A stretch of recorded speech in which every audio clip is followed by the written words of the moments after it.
हाँ भाई, क्या हाल चाल। तो मैं जीएम सर आपके लिए एक प्यारा सा अच्छा सा सीरीज लेके स्टार्ट कर रहा हूँ। इसमें अपन क्या कर रहे होंगे वो बात जानना बहुत इंपॉर्टेंट है ना इस सीरीज में। बेसिकली अपन दो टाइप से स्टार्ट करेंगे, एक 11th वाले बच्चों के लिए, एक 12th वाले बच्चों के लिए। अभी तो क्या मामला चल रहा है, अपन 11th वाले बच्चों के लिए देख रहे हैं। तो जो 11th वाले बच्चे हैं, जो भी जस्ट 11th में गए हैं और तैयारी करना स्टार्ट कर रहे हैं, उनके लिए मैं जेई मेन का एक बढ़िया सा पीवाईक्यू सीरीज बना रहा हूँ, ताकि वो किसी भी कोचिंग में पढ़ते हों तो अपना चैप्टर कंप्लीट होने के बाद इसको यहाँ पे अटेम्प्ट कर सकते हैं। अच्छा, अब इस वीडियो को देखने का तरीका क्या होगा वो मैं आपको पहले बता दे रहा हूँ। सबसे पहले हमने सीरीज में पीवाईक्यू स्टार्ट करी है। सबसे पहले चैप्टर का नाम है काइनेमेटिक्स। इसमें काइनेमेटिक्स में केवल 1D है ना, इसमें काइनेमेटिक्स में केवल 1D है। तो इसको देखना कैसे है ना, इस वीडियो को देखना कैसे, मतलब ऐसा नहीं करना कि आपको ऐसे सो के प्रॉपर तरीके से वीडियो देखना है, वैसे बिल्कुल नहीं करना। अगर आप ध्यान दो कि हमने केवल इसमें 2026 के ही लिए हैं, मतलब इसमें 8 क्वेश्चंस के आसपास होंगे जो 2026 में जनवरी और अप्रैल अटेम्प्ट में मिला के आए होंगे। तो आपको करना क्या है, जैसे मान लो इस पीडीएफ में 8 क्वेश्चंस हैं, इस सेशन में 8 क्वेश्चंस होगा। तो क्योंकि तुमने पढ़ लिया है कहीं ना कहीं से, मे भी तुम डीएस से पढ़े होगे, मे भी कहीं और से पढ़े होगे, तो कोई दिक्कत वाली बात नहीं है। अब मान लो तुमने पढ़ ली है, तो तुम्हारे सामने 8 क्वेश्चन है। तुम्हें कैसे करना है, तुम्हें ऐसे करना है कि अपने आप को मार्क भी करना है। हर क्वेश्चन स्टार्ट होने से पहले इस पॉज करके क्वेश्चन को अपने से सॉल्व करना है। जो आंसर आएगा उसको मैच कराना है, नहीं आएगा तो छोड़ना है। वही जैसे जेई मेन में अपना स्कीम होता है +4 -1 का। 8 क्वेश्चन को सॉल्व करने के बाद अपने आप को मार्क्स देने हैं। लेट सपोज तुमने 4 क्वेश्चन किए 8 में से, और 3 सही और 1 गलत हो गए, तो तुम्हें मार्क्स कितना मिला? 8 में से 3 किया और 1 गलत, तो 4 12 में से 1 कट गया, 11 नंबर। तो तुम्हें 11 मार्क्स मिले। अब तुम्हें क्या काम करना है कि ये वाला सीरीज हर दिन चलता रहेगा, तो 11 मार्क्स को धीरे धीरे धीरे धीरे धीरे आपको बढ़ाना है। क्लियर है क्या भाई यार? पहली बार में थोड़े नंबर कम आ जाए, कोई बुराई नहीं है। 2026 का इसमें मैं डिस्कस कर रहा हूं, ऐसे ही 2025 का भी करूंगा, 2024 का भी करूंगा, 23 का भी करूंगा, 22 का भी करूंगा, 21 का भी करूंगा, 20 का भी करूंगा। 2020 से लेकर 2026 तक मैं डिस्कस कर रहा हूँ। तो तुम्हारे पास वही 5-6 साल, 5-6 सेशन मिल जाएंगे इंप्रूव करने के लिए। ऐसे ही काइनेमेटिक्स 1D खत्म होगा तो मैं 2D स्टार्ट करूंगा, फिर रिलेटिव स्टार्ट करूंगा, फिर सारी बातें ऐसे होती रहेंगी। तो स्टार्ट करिए इस वीडियो को। चलो, बहुत बढ़िया ना भाई यार। तो इसको अपन साफ करते हैं एक बारी के लिए और क्वेश्चन वापस से पढ़ते हैं। देखो भाई, अच्छा हाँ, एक बात और, अपन केवल क्वेश्चंस को सॉल्व नहीं कर रहे होंगे, इसमें छोटे मोटे जो कॉन्सेप्ट्स होंगे अपन उसको भी देख ही रहे होंगे। ठीक है भाई? अगर तुमने हल्का फुल्का मक्कारी कर दी होगी, क्लास में ध्यान से समझा नहीं होगा, तो उस केस में भी अपन मैनेज तो कर ही लेंगे, कोई दिक्कत वाली बात बिल्कुल भी नहीं है ना भाई। चलो, तो क्वेश्चन पढ़ते हैं। एक a gas balloon is going up with a constant velocity 10 metre पर second when this balloon reached at a height 75 metre. देखो, अपन क्वेश्चन को एक एक लाइन पढ़ते हैं और उसका फिगर बनाते हैं। फिजिक्स में जहां कहीं भी पॉसिबल हो हमें फोटो बनानी चाहिए, डायग्राम बनानी चाहिए। तो हमारे पास एक बलून था जो कांस्टेंट वेलोसिटी 10 मीटर पर सेकेंड से ऊपर की तरफ जा रहा था। जब बलून 75 मीटर की ऊंचाई पर था, मैं कहां बनाऊं, मैं यहां पे बना दूं क्या? चलो, मेरे पास यहाँ पे ग्राउंड पे कोई बलून था, बलून ऊपर जा रहा था। कितना ऊपर तक पहुंच गया था भाई यार? बलून अभी तक 75 मीटर की ऊंचाई पर पहुंच गया था। बलून कितनी स्पीड से जा रहा था? 10 मीटर पर सेकंड की स्पीड से जा रहा था। जब 75 मीटर की ऊंचाई पर पहुंचा तो the stone is dropped from the balloon and keeps moving up with the same velocity. Balloon से एक स्टोन को फेंका गया। अच्छा, जब भी किसी मूविंग बॉडी से किसी दूसरे ऑब्जेक्ट को फेंकते हो तो दूसरे वाले ऑब्जेक्ट के पास इनिशियली वही वाली वेलोसिटी मिल जाती है जो वेलोसिटी जहां से फेंके हो उसके पास थी। मतलब अगर मैं स्टोन को बलून से फेंका हूं तो जस्ट फेंकने के बाद स्टोन की वेलोसिटी वही वाली होगी जो बलून की वेलोसिटी थी। और बलून की वेलोसिटी कितनी थी ऊपर की तरफ? 10 मीटर पर सेकंड। मतलब जब तुमने स्टोन को यहां से छोड़ा होगा तो ऊपर की तरफ 10 मीटर पर सेकंड की वेलोसिटी मिल गई होगी। चलो, और बलून लगातार 10 मीटर पर सेकंड से ऊपर की तरफ जा रहा है। चलो बढ़िया है भैया। The height of the balloon when the stone hits the ground is. जब स्टोन 10 मीटर पर सेकंड से ऊपर की तरफ फेंका तुमने, जब वो वाला स्टोन ग्राउंड को हिट कर रहा होगा तो उसमें बलून की ऊंचाई बतानी है ग्राउंड सरफेस से। ये हो गया क्वेश्चन का पार्ट। अपन ने क्वेश्चन समझ लिए, बड़ी ईमानदारी समझ लिया। बढ़ते हैं आगे उसके सोल्यूशन की तरफ। चलो भाई, मेरी प्लानिंग ये है कि अगर मैं t बराबर 0 पर इसको छोड़ा हूं तो कितने टाइम में नीचे पहुंच जाएगा? करने का दो तरीका है। एक फार्मूला लगा दो, s बराबर ut plus half t square, बड़े आराम से तुम्हारा आंसर आ जाएगा। बट मैं थोड़ा सा क्रिएटिव तरीके से सोचता हूं ना भाई यार। अगर तुम 10 मीटर पर सेकंड से फेंके होगे तो 1 सेकंड तक ऊपर जाएगा, कैसे पता? अरे एक्सीलरेशन ड्यू टू ग्रेविटी नीचे की तरफ 10 मीटर पर सेकंड स्क्वायर है, तो हर सेकंड में वेलोसिटी 10 मीटर पर सेकंड घटती। तो 1 सेकंड में ऊपर गया होगा, मतलब t बराबर 1 पे यहां पे रहा होगा, तो 1 सेकंड में ऊपर गया होगा और अल्टीमेटली नीचे आया होगा। पहले सेकंड में दूरी कितना कवर करी होगी भाई ने? 5 मीटर। ऐसे ही दूसरे सेकंड में दूरी कितना कवर करी होगी? 5 मीटर। अगर तुम ध्यान दो, अगर किसी पार्टिकल को इनिशियल वेलोसिटी 0 से छोड़ दो और एक्सीलरेशन कांस्टेंट हो तो दूरी जो कवर करता है हर एक सेकंड में वो रेशियो होता है 5, रेशियो 15, रेशियो 25, रेशियो 35, रेशियो 45 करके होता है। चलो भाई, यहां पे अगर 5 किया तो ये वाला कितना करेगा 15, और ये वाला कितना करेगा 25। तो क्या 15 + 25 75 हुआ क्या? नहीं, थोड़ा सा और नीचे लेके जाओ, तो 25 और यहाँ कितना करेगा 45। चेक करो, 35 + 25 + 15 75 हुआ क्या? 3 2 5 और 1 60, 10 70 और 5 75 हो जाएगा। देखो भाई, 25 और 10 35, 35 और 5 40, 40 30 70 5 75।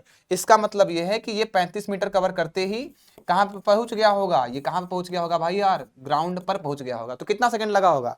यहां से यहां तक जाने में 1 सेकंड, यहां से यहां तक आने में 2 सेकंड, यहां से यहां तक आने में 3 सेकंड, यहां से यहां तक आने में 4 सेकंड, और यहां से यहां तक आने में 5 सेकंड। अगर तुम फार्मूले based formula S is equal to UT plus half A T square लगाते हो तब भी आंसर तुम्हारा 5 सेकंड आएगा, कोई डरने की बात नहीं है। तो 5 सेकंड में ये जो बलून था कुछ ना कुछ ऊपर भी चला गया होगा। कितना ऊपर चला गया होगा भाई यार? कांस्टेंट स्पीड से जा रहा था 10 मीटर पर सेकंड से, तो 5 सेकंड में कितना ऊपर गया होगा? 50। तो ये वाली दूरी हो गई होगी 50, और ऑलरेडी कितना ऊपर था वो? 75। तो कुल मिला के ऊंचाई कितनी हो गई भाई यार? कुल मिला के ऊंचाई हो गई 75 प्लस वॉट 50 बराबर कितना आ जाएगा भाई यार? 5 और 7 5 12, 125 metre. 125 metre is the answer. चाहो तुम s बराबर UT plus half A T square लगा देना, तब भी तुम्हारा आंसर आ ही जाएगा। आगे बढ़ते हैं अगले वाले क्वेश्चन पे। तुमने क्वेश्चन को देख लिया है, प्रॉपर तुम स्क्रीनशॉट ले लो, खुद से सॉल्व करो तरीके से, और लास्ट में चेक करना कि तुम्हारा सही है या नहीं है। ले लिया स्क्रीनशॉट? चलो आगे बढ़ता हूं। The velocity versus time plot of the particle is shown in the figure for the time interval of 40 second. 0 से लेके 40 सेकेंड भर में तुम्हें वेलोसिटी और टाइम का ग्राफ दिया हुआ है। The total distance travelled by the particle and the average velocity during this period. Distance पूछ रहा है, सुनना भैया। अगर तुम्हें वेलोसिटी टाइम ग्राफ से डिस्प्लेसमेंट निकालना हो तो क्या निकालते हो? एरिया। और डिस्टेंस निकालना हो तब भी क्या निकालते हो? एरिया। बस अंतर कहां पे है? डिस्प्लेसमेंट निकालने के लिए इस वाले एरिया को पॉजिटिव लोगे और नीचे वाले एरिया को निगेटिव मानोगे, क्योंकि इस दौरान में डिस्प्लेसमेंट बढ़ रहा होगा और इस दौरान में डिस्प्लेसमेंट घट रहा होगा। क्लियर है क्या भाई यार? बट अगर तुम्हें डिस्टेंस निकालना है तो क्योंकि डिस्टेंस कभी घट सकता नहीं है, तो ये भी तुम एरिया पॉजिटिव लेना और ये वाला भी एरिया पॉजिटिव लेना, तो टोटल डिस्टेंस आ जाएगा। सवाल वाले ने क्या बोला है? The total distance travelled by the particle during the period. पहले डिस्टेंस निकाल लेता हूं। चलो डिस्टेंस निकालता हूं। डिस्टेंस कैसा आएगा भाई यार? Distance is equal to total area. मुझे लगता है कि जैसे ये वाला ट्राइंगल है, ठीक वैसे ये वाला भी ट्राइंगल है। देख लो, बेस और हाइट दोनों सेम है, तो दोनों का एरिया सेम होगा। तो 2 times area of triangle. Area of triangle तो कितना आएगा भाई यार? 1/2 हाफ इंटू बेस कितना होगा जरा बताना भाई यार? 20 इंटू हाइट, जरा हाइट बताना कितना आएगा भाई यार? 5। तो आंसर अपना कितना आ जाएगा? 2 इंटू 10, 10 × 5 = 50 दूना 100 मीटर। तो डिस्टेंस कितना आ जाएगा भाई यार? 100 मीटर। वेरी गुड, डिस्टेंस आ गया 100 मीटर। क्या पूछ रहा है? Average velocity. कहीं पे भी दुनिया में कहीं पे भी एवरेज वेलोसिटी का फार्मूला एक ही होता है, टोटल डिस्प्लेसमेंट अपॉन में total time. Total displacement cover कितना होगा भाई यार? जितना डिस्प्लेसमेंट इधर पॉजिटिव हुआ रहा होगा उतना ही डिस्प्लेसमेंट इधर नेगेटिव होगा। तो टोटल डिस्प्लेसमेंट कितना? 0। और अगर टोटल डिस्प्लेसमेंट 0 है तो दैट पीरियड में एवरेज वेलोसिटी मस्ट बी 0। तो एवरेज वेलोसिटी 0 हो गया, डिस्टेंस कितना आ गया? 50 मीटर आ गया। हमारे पास आंसर सी मिल गया है। क्लियर है क्या भाई यार? नेक्स्ट, चलो भाई नेक्स्ट हमारे पास क्वेश्चन नंबर 3। दो कार हैं A और B moving in the same direction along a straight line with speed 100 और 80 kilometre per hour such that car A is moving ahead of B। एक बार के लिए मैं फिगर बना लेता हूं, सुनना भैया। मेरे पास कोई कार है जिस A और कोई कार है B। कार A B वाले से आगे था। कार A कितने से भाग रहा था? 100 किलोमीटर पर आवर से, 100 किलोमीटर पर आवर से। और कार B कितने से भाग रहा था? 80 किलोमीटर पर आवर से भाग रहा था। कोई दिक्कत वाली बात नहीं है। अगला लाइन में क्या बोला है? A person in car B वाले में एक पर्सन है जो एक स्टोन को फेंकता है विद स्पीड वी स्पीड से एक स्टोन को फेंकता है। इसका मतलब क्या हुआ? बी वाले कार के रिस्पेक्ट में स्पीड दिया है वी। तो what is V is velocity of stone. v is velocity of stone with respect to b वाले कार। तो v इज इक्वल टू कितना आ जाएगा? Velocity of stone minus velocity of b। आगे की तरफ एक बार के लिए पॉजिटिव मान लेता हूं, तो b का स्पीड कितना दिया भाई यार? 80 दिया हुआ है। तो इस केस में मेरे पास वेलोसिटी ऑफ स्टोन कितना आ गया भाई यार? v प्लस 80 आ गया। कितना आ गया भाई यार? v प्लस 80 आ गया। ऑब्वियसली किलोमीटर पर आवर में दिया है। बोल रहा है कि जो पत्थर है वो ए वाले कार को 5 मीटर पर सेकेंड से हिट कर रहा है। तो 5 मीटर पर सेकंड को किलोमीटर पर आवर में बदलोगे ना भैया, सारे के सारे यूनिट तो सेम सिस्टम में होने चाहिए ना। तो 5 इंटू क्या करोगे, 5 मीटर पर सेकंड को किलोमीटर पर आवर में बदलने के लिए 18/5 से मल्टीप्लाई करोगे, आंसर कितना आएगा, 18 किलोमीटर पर आवर आएगा। तो जो 5 मीटर पर सेकंड दिया था, 5 मीटर पर सेकंड का मतलब 18 kilometre per hour. 18 kilometre per hour क्या दिया है, वेलोसिटी ऑफ स्टोन दिया है विद रिस्पेक्ट टू ए वाले कार के रिस्पेक्ट में दिया। तो 18 is equal to velocity of stone कितना भैया, v plus 80 minus velocity of car A, velocity of car A कितना है भैया 100। तो आंसर कितना आ जाएगा यार, 18 is equal to v minus में 20, और v की वैल्यू कितनी आ जाएगी 20, 33 और 38 किलोमीटर पर आवर। ठीक है भाई। नेक्स्ट है हमारे पास क्वेश्चन नंबर 4, जल्दी से स्क्रीनशॉट ले लो फिर अपन आगे बढ़ते हैं। एक पार्टिकल है जो कि start moving from t is equal to 0 and its coordinate is given as x is equal to 4t cube minus 3t। चलो भाई यार, x की वैल्यू दिया हुआ है कितना, 4t क्यूब माइनस में 3t। तो t बराबर 0 पे पार्टिकल कहां पे था, t बराबर 0 पे पार्टिकल कहां पे था, कैसे पता करोगे भाई, x की वैल्यू 0 रख दो, और x की वैल्यू 0 रखते ही t की वैल्यू 0 रख दो, और t की वैल्यू 0 रखते ही x की वैल्यू कितनी आएगी, x की वैल्यू 0 आएगी, मतलब t इज इक्वल टू 0 पे particle x is equal to 0 मतलब ओरिजिन पे था। चलो बढ़िया है, ऑप्शन पढ़ते हैं। The particle returns to its original position 0.866 units later, मतलब टाइम बताना है जब पार्टिकल वापस से अपने ओरिजिनल पोजीशन पे आ जाए। पार्टिकल वापस से अपने ओरिजिनल पोजीशन पे कब आएगा, जब जहां पे था वहीं पे आ जाए। कहां पे था, x बराबर 0 पे था, तो x बराबर 0 पे आ जाए। तो x बराबर 0 पे कब आएगा, x बराबर 0 पुट कर दो, तो x बराबर 0 पुट करते यहां से क्या आएगा, t कॉमन ले लो, कितना आएगा भैया 4t स्क्वायर माइनस में 3। तो यहां से t की वैल्यू 0 आएगी क्योंकि शुरुआत में x इज इक्वल टू 0 पे तो था ही, और obviously T square is equal to कितना आएगा भाई यार 3/4 आ जाएगा। तो टी की वैल्यू कितनी आएगी भाई यार, अंडर रूट में 3/2 आएगी, अंडर रूट में 3/2 की मतलब 1.732/2 आएगी, और टी की वैल्यू कितनी आएगी भाई 0.866 सेकंड ही आएगा। मैं एक्स को मीटर में मान रहा हूं तो टाइम सेकंड में आएगा, क्लियर है क्या भाई यार। तो टाइम की वैल्यू आ गई 0.866 सेकंड, मतलब पहला वाला ऑप्शन तो करेक्ट है। दूसरा पढ़ते हैं, the particle is 1 metre, 1 unit, unit का मतलब मीटर ना, फिलहाल मैं मीटर में ले लिया हूं, 1 metre away from origin at its turning point.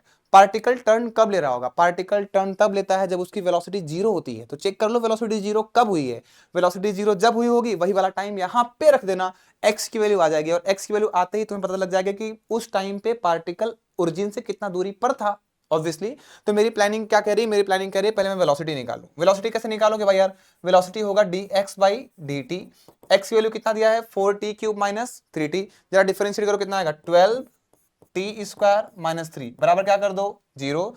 तो t स्क्वायर बराबर कितना आएगा भाई यार 3/12, t स्क्वायर बराबर कितना आएगा भाई यार 3/12। तो t square is equal to 3/12 आएगा। तो चेक करो टी की वैल्यू कितनी आएगी, टी की वैल्यू आएगी अंडर रूट में 3 अपॉन में 12, 12 कितना होगा भाई यार 2√3, 2√3 मतलब कितना आएगा यार 1/2 मतलब 0.5 सेकेंड, 0.5 सेकेंड पे उसकी वेलोसिटी कितनी हो जाएगी 0।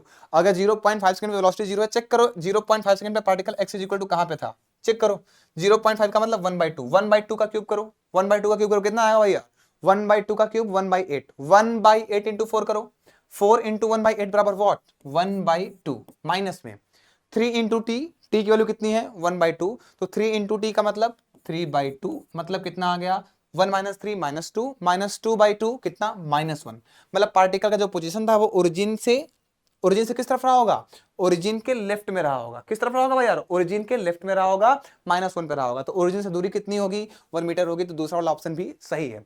तीसरा पढ़ता हूं, acceleration of the particle is non negative, acceleration check कर लो।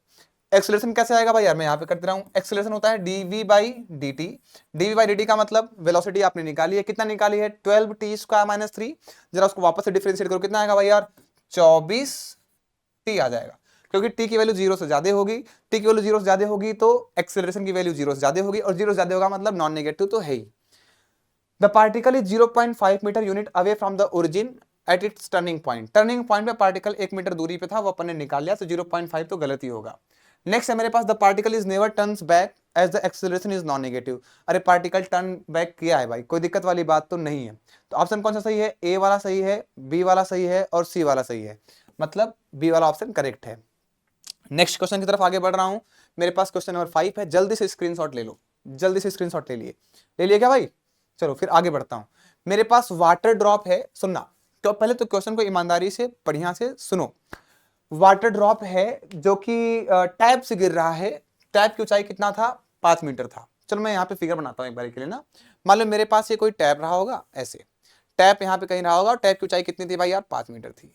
टैप की ऊंचाई कितनी थी भाई यार, 5 मीटर थी। चलो नेक्स्ट, नेक्स्ट क्या बोल रहा है, at regular interval of time में खूब सारे ड्रॉप गिर रहे हैं। देखो टैप से क्या होता है, एक ड्रॉप गिरा, फिर दूसरा ड्रॉप गिरा, तीसरा ड्रॉप गिरा, चौथा ड्रॉप गिरा, पांचवा ड्रॉप गिरा, छठा, सातवां, आठवां, नौवां, 10वां, खूब सारे ड्रॉप गिर रहे हैं, लेकिन हर एक ड्रॉप के गिरने के बीच में जो टाइम इंटरवल है वो कांस्टेंट है, ऐसा सवाल वाले ने बोला है। क्लियर है क्या भाई यार? और कुछ बोल रहा है, the first drop strike the floor when the sixth drop begins to fall. जब पहला वाला ड्रॉप को छूड़ा होगा, तो पहले वाले ड्रॉप जब जमीन पे पहुंच रहा है, जब पहला वाला ड्रॉप जमीन पे पहुंच रहा है, तो उस समय जो नलकी है, जो उस समय नलकी है, वहां से छठा वाला ड्रॉप निकल रहा है। वहां से कौन सा वाला ड्रॉप निकल रहा है भाई यार, छठा वाला ड्रॉप निकल रहा है। कोई दिक्कत वाली बात नहीं है। चलो मैं बताता हूं। अगर मैं ध्यान से देखूं तो यहां पे मेरे पास पहला वाला बॉल रहा होगा, ड्रॉप रहा होगा। अगर यहाँ पे पहला वाला है तो यहाँ पे कौन सा रहा होगा, दूसरा, यहाँ पे कौन सा रहा होगा, तीसरा, यहाँ पे कौन सा रहा होगा, चौथा, यहाँ पे कौन सा रहा होगा, पांचवा, और यहाँ पे कौन सा रहा होगा भाई, छठा, और छठा जस्ट गिर रहा है।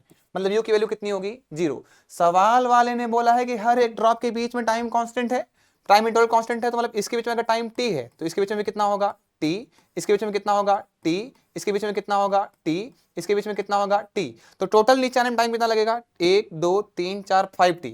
टोटल नीचे आने में टाइम कितना लगेगा भाई यार, 5t। मतलब पहले वाले बॉल को नीचे आने में समय लगा होगा 5t। चलो पहला वाला बॉल कितने टाइम में पहुंचता उसको निकालने के लिए दिया है कितना, h दिया है। h से क्या निकालो, टाइम। कैसे निकालोगे, s की वैल्यू कितनी आ गई, 5। s is equal to ut plus half t square. जब गिर रहा था तो u की वैल्यू 0 थी, ut खत्म, हाफ इंटू जी इंटू कितना, टी स्क्वायर, कट गया। t की वैल्यू कितनी आ गई भाई यार, t की वैल्यू 1 आ गई। मतलब 5t ही क्या रहा होगा, 1 रहा होगा। 5t ही क्या रहा होगा, 1 रहा होगा। इसका मतलब t की वैल्यू कितनी आ गई, 1/5। टी की वैल्यू कितनी आ गई, 1/5। मतलब 1/5 सेकंड के इंटरवल में हर एक बॉल गिर रहा होगा। चलो कोई दिक्कत वाली बात नहीं है, आगे सवाल पढ़ता हूं। The height eight which the fourth drop will be from the ground. चौथे वाले ड्रॉप का ग्राउंड से हाइट पूछ रहा है।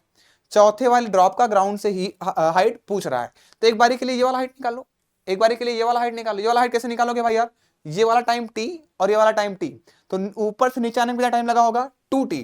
t का वैल्यू कितना, 2/5। तो 2t का वैल्यू कितना, 2/5। मतलब यहां से यहां तक आने में समय कितना लगा होगा, 2/5। तो s की वैल्यू निकाल लो, s is equal to ut, ut खत्म, half into g into t square. यहां से यहां तक आने में लगा समय 2t, t की वैल्यू कितनी, 1/5। 1/5 इंटू 2 कितना, 2/5। 2/5 का स्क्वायर कर दो, 4/25 आ जाएगा। 2 5 जा 10, 5 5 जा 25, कितना आ गया भाई यार, 4/5 आ गया।